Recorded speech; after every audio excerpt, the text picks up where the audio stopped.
Using a blend of information from unmanned and manned ships and aircraft, a guided missile destroyer launched an anti-surface missile from over the horizon to hit a target more than 250 miles away without using active sensors as part of the unmanned integrated.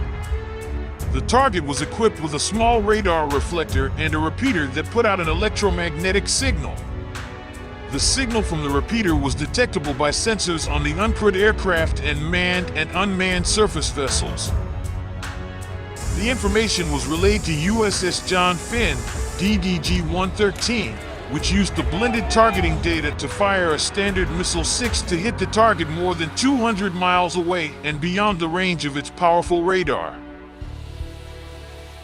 We also used the fusing capability that we're doing some experimentation on. It was totally passive where we didn't have active sensors on target. We also looked for space as well to actually identify the target, and then once we found the target, we were able to track it because of the electromagnetic signal that was coming off the target, develop lines of bearing, then launch the missile. The anti-surface missile shot of the SM-3 is a proof of concept of how the Navy could augment its very powerful but very detectable targeting radars with a blended network of passive sensors that could share targeting data without alerting the target. The test also shows how the lethal radius of a surface-launched missile could expand well beyond a ship's radar range, which is limited by the curvature of the Earth.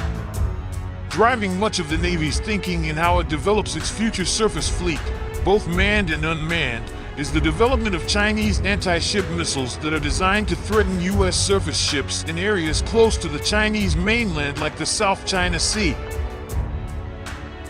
The danger of Chinese DF-21 or DF-26 anti-ship ballistic missiles finding ships from active sensors has given the Navy pause in how it's going to develop its own future surface combatants and driven the service to consider so-called attritable unmanned systems with passive sensors that don't give away their location to an enemy.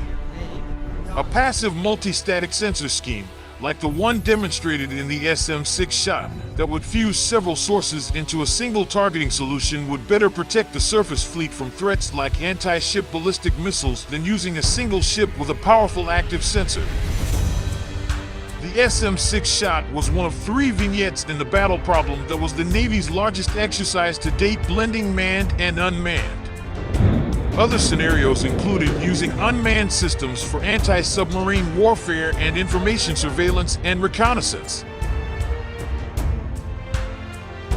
The goal of the battle problem was to test the capability with fleet sailors and better inform how the service could use the systems in the future.